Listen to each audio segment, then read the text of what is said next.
of justice. Law applies weakly to the strong and strongly to the weak. This proves majority means not necessarily strength. It could be a weakness also. Because secularism is one way, not two way, according to the so-called pseudo-secularists. Macaulay ప్రవేశపెట్టిన 18వ శతాబ్దంలో Macaulay ప్రవేశపెట్టిన cultural imperialism, I repeat, cultural imperialism initiated by Macaulay. వీళ్ళందరూ సనాతన ధర్మాన్ని తిట్టే so-called who abuse Sanatan Dharma. You are the descendants of Macaulay. సాంస్కృతిక సామ్రాజ్యవాదం, cultural imperialism, ఇంకా రాముణ్ణి సనాతన ధర్మంపై దాడి చేసే వాళ్ళలో ఇంకా వెళ్ళునుకుంటూనే ఉన్నాయి. ఈ కల్చరల్ ఇంపీరియలిజం ఇంకా చిగురులు తొడుగుతూనే ఉన్నాయి. సనాతన ధర్మం మీద, హిందూ దేవతల పైన దాడి చేసే సెక్యులరిస్టులకి అగ్రరాజ్యాల్లో ఉండే in God we trust, God save the king, so help me God అని రాసే పశ్చిమ అగ్రరాజ్యాలు కనిపించవు. మిడిల్ ఈస్ట్ లో ఉండే ఇస్లామిక్ దేశాలు, ఆసియా, ఆఫ్రికాలో ఉండే ఇస్లామిక్ దేశాలుగా మేము ప్రకటించుకుంటున్నాం. మాది ఇస్లామిక్ రాజ్యాలను ప్రకటించుకుంటే ఈ సూడో సెక్యులరిస్టులకి అవేం కనిపించవు. తూర్పు పాకిస్తాన్ 1971లో లిబరేషన్ ఆఫ్ బంగ్లాదేశ్ యుద్ధంలో 3630 మంది దేశ సైనికులు చనిపోయారు. 856 గాయపడ్డారు. 213 మంది ఈ రోజుకి అచూకు లేదు. దానిని మనం రక్తంతో దానికి విమోచన కల్పిస్తే, బంగ్లాదేశ్కి అవతరించే సహాయం మనం చేస్తే, అది ఇస్లామిక్ రాజ్యంగా ప్రకటించుకుంటే దానికి సూడో సెక్యులరిస్టులు ఏం మాట్లాడరు. అక్కడ ఉన్న హిందువులు దుర్గా పూజ చేసుకోకూడదు, వారం రోజులు వెళ్ళిపోవాలంటే ఒక్క సూడో సెక్యులరిస్టులు మాట్లాడరు, ఒక్కళ్ళు మాట్లాడరు. ఒక్క సూడో సెక్యులరిస్ట్ వాదులు ఒక్క నోరు మెదపరు. ఎందుకంటే నోరెత్తకూడదు, నోటికి తాళాలు వేయడానికి చట్టాలు ఉన్నాయి. మనం చెప్పామనుకోండి, మనం మాట్లాడకూడదు, మన నోట్లు లాక్ చేయడానికి తాళాలు ఉన్నాయి, చట్టాలని. మౌనంగా పళ్ళ బిగున బాధని సగటు భారతీయుడు అణుచుకుంటూ భరించాలి. దీనికి కారణాలు అనేకం. మొదటిది, మన సమాజంలో ఐక్యత లేకపోవటం, కులాలు, సాంస్కృతిక ప్రాంతీయ విభేదాలు ఉండటం, పిరికితనాన్ని మంచితనం అనుకోవటం, చేతగానితనానికి సహనం అని పెట్టుకోవటం భారతదేశ సంస్కృతిలో మూల లక్షణాలు అయిపోయినాయి.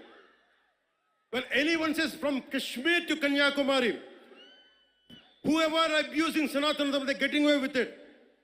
Only and because of the reason is in Bharatiya society, in Bharatiya landscape, we don't have the unity, we don't have the integrity. As we are divided by caste, we are divided by region, we are divided by linguistic abilities. And that's what the reason is. Now the time has come. Let us all come together. దేశం మొత్తం శ్రీరాముడిని పూజిస్తుంది. కానీ శ్రీరాముడిని పాదరక్షలతో కొట్టి ఊరేగింప తీసుకెళ్తే చూస్తూ ఊరుకుంటాం, గదుల్లో కూర్చొని ఏడుస్తాం. రాముడి విగ్రహం తల నరికేస్తే రామతీర్థంలో లోపల తిట్టుకుంటాం. ఎందుకంటే ఎవరైనా వింటే కూడా మన మతాన్మోదులు అనుకుంటారనే భయం. రాముడు ఉత్తరాది దేవుడు, ఆర్యుడు అనే తప్పుడు సిద్ధాంతాన్ని మనకి ముందు తీసుకెళ్తా ఉంటారు. మనం భయంతో మాట్లాడం. చెప్పాలా, ఈ దేశం మూల సంస్కృతికి వెన్నెముక శ్రీరాముడు. రాముడు ఉత్తరాది దేవుడా? మనందరి దేవుడు కాదా? రాముడు ఏ ఛాయలో ఉంటాడు? నల్లని మేఘ ఛాయలో ఉంటాడు. కృష్ణుడు నల్లని మేఘ ఛాయలో ఉంటాడు. కాళికాదేవి నల్లని ఛాయలో ఉంటుంది. సనాతన ధర్మానికి రంగు వివక్ష లేదు. ఇది కొత్తగా తీసుకొచ్చిన మెకాలే రంగులు ఇవన్నీ. మీకు సూడో సెక్యులర్ వాదులకు చెప్తున్నాం, don't rub your ideology on to us. We're beyond race and creed. We're beyond.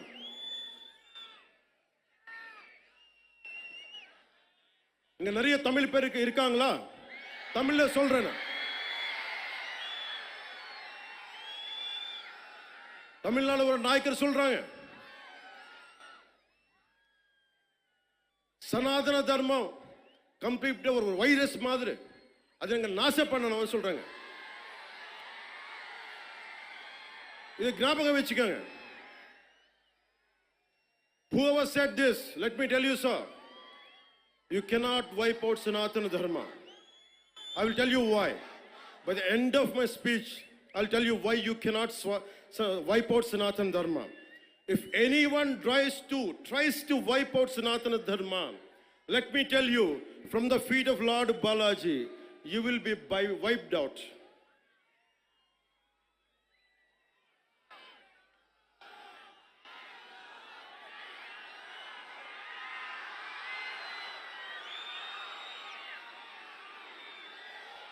తప్పులు జరుగుతూ ఉంటే మనకి పిరికితనం ఆవహించేసింది. నేను ఎప్పుడు అభివృద్ధి, యువతకు ఉద్యోగాలు కావాలి, అభివృద్ధి జరగాలి. నేను ఇన్నిసార్లు చూశాను. ఇన్ని దశాబ్దంలో నేను అందరినీ కౌలు రైతులకు సహాయం చేశాను. మతం చూడలా. ఎంతమంది ముస్లిం రైతులకు నేను సహాయం చేశాను. ఎంతమంది యేసుక్రీస్తు మతం పుచ్చుకున్న రైతాంగాన్ని నేను సహాయం చేశాను. సనాతనం పాటించేవాడు ఎప్పుడు మత వివక్ష పాటించడు. నేను కోరుకుంటున్నది ఒకటే, నేను అన్ని మతాల్ని గౌరవిస్తా, నేను ఆరాధించే సనాతన మతాన్ని దూషించకండి. అదొకటి నేను కోరుకున్నాను. ఎందుకు మనం మాట్లాడలేం? మనలో వీరత్వం చచ్చిపోయింది. మనం ఎట్లా తయారయ్యామంటే జీవం కోల్పోయాం మనం. అందుకే నేను ధైర్యంగా ఎందుకు నిలబడ్డాను. 151 ఎమ్మెల్యేలుండి 23 మంది ఎంపీలుంటే అంతమంది కలిసి నన్ను ఒక్కడినే తెలంగాణ బార్డర్లో ఆపేస్తే ఎందుకు వచ్చాం బయటికి? ధైర్యం, వీరత్వం. తప్పు జరుగుతున్నప్పుడు ఎప్పుడు ఎలుగెత్తి చెప్పాలి. మీకు అన్యాయం జరుగుద్ది, అందుకనే వచ్చాం ఈ రోజున. మీరు నిలబడ్డారు. ధైర్యం లేని చోట, వీరత్వం లేని చోట మొత్తం పోద్ది.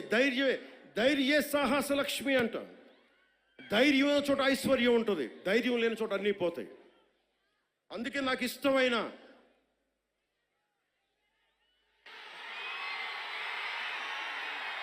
వాళ్ళకి 11 సరిపోలా. ఒకటికి పరిమితం చేద్దాం వాళ్ళని. ఈసారి ఎన్నికలు పెట్టమని చెప్పండి, ఒకటికి పరిమితం చేద్దాం.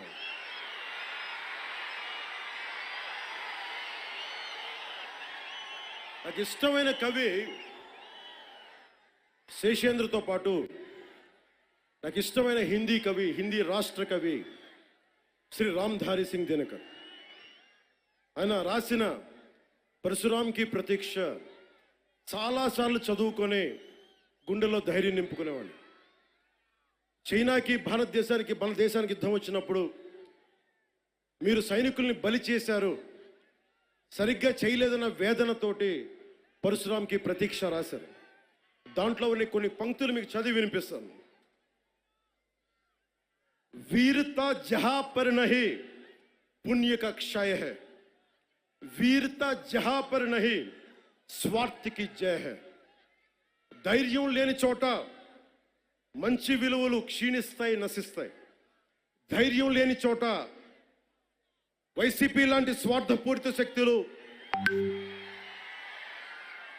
సనాతన ధర్మాన్ని మట్టిలో కరిపిస్తామని చెప్పే శక్తులు విజయ దుందుబిని మోగిస్తాయి. భిన్నత్వంలో ఏకత్వం అంటే సనాతన హిందూ ధర్మాన్ని ఒంటరి చేసి చంపడం కాదు కదా. భిన్నత్వంలో ఏకత్వం అంటే అన్నీ కలుపుకొని వెళ్ళటం. విజయనగర సామ్రాజ్యం రాజులు ఆ రోజున అరబ్ దేశాల నుంచి వచ్చిన అశ్వక వర్తకులకి మాకు ప్రార్థన చేసుకోవడానికి నమాజ్కి మస్జిద్ లేదంటే మస్జిద్ కట్టించింది. అది సనాతన ధర్మం దాని గొప్పతనం. పోర్చుగీస్ వ్యాపారస్తులకి మా క్రిస్టియానిటీ ఎదుర్కోలా. అలాంటి సనాతన ధర్మాన్ని మట్టిలో కలిపేస్తాం, మసి చేస్తామంటే అలాంటి వాళ్ళందరూ కూడా చెప్తున్నాం, మేము చేతులు కట్టుకొని కూర్చోలా. గుర్తుపెట్టుకో.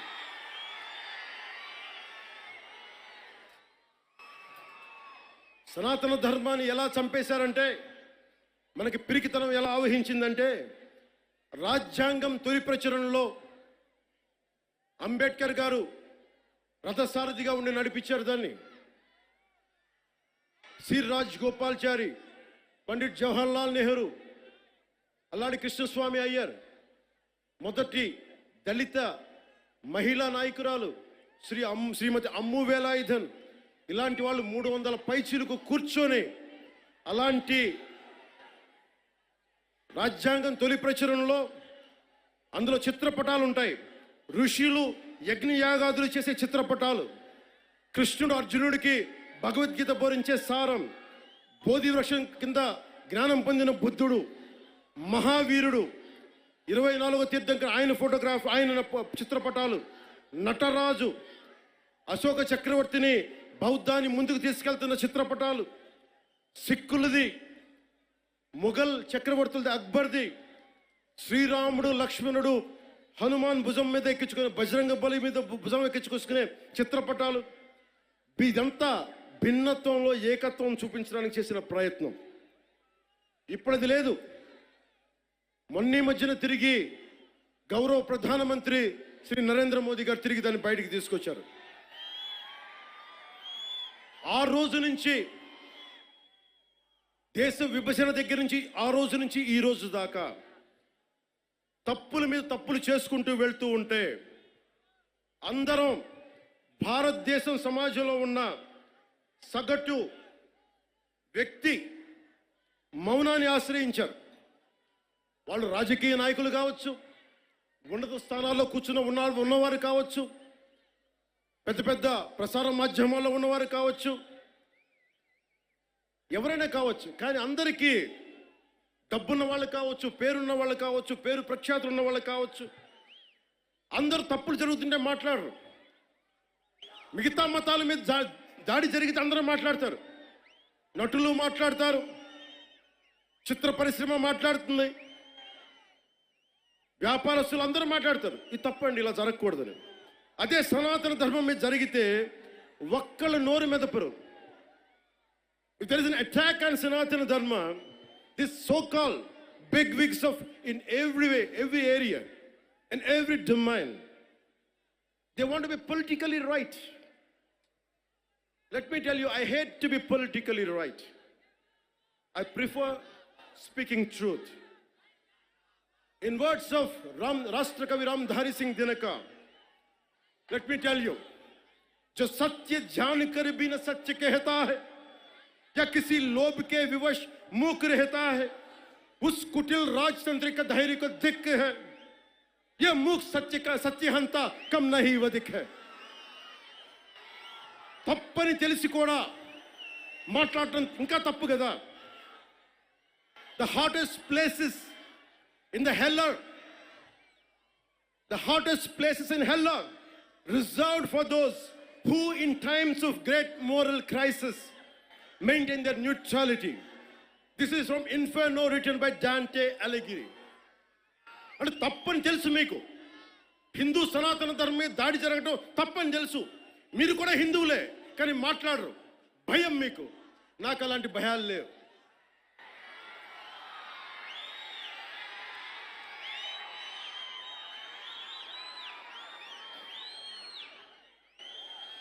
తప్పు జరుగుతుంటే ఎంతకాలం ఊరుకుంటాం?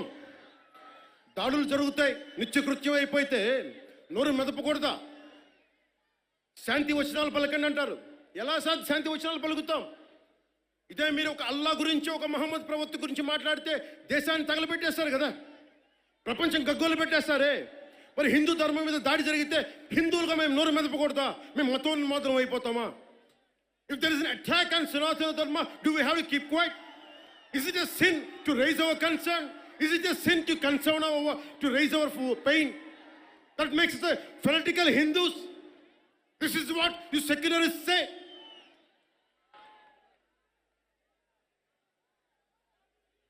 మీలాంటి వాళ్ళ కోసమే రామ్ధారి సింగ్ దినకర్ చెప్పింది, नेता निमग्न दिन रात शांति चिंतन में, कवि कलाकार ऊपर उड़ रहे हैं गगन में, यज्ञाग्नि हिंद में समझ नहीं पाती है, पौरुष की ज्वाला रोज बुझ जाती है. Sometimes we should communicate our pain. We should tell the group of pseudo-secularists of this nation, no matter which nook and corner you are, let me tell you, I want to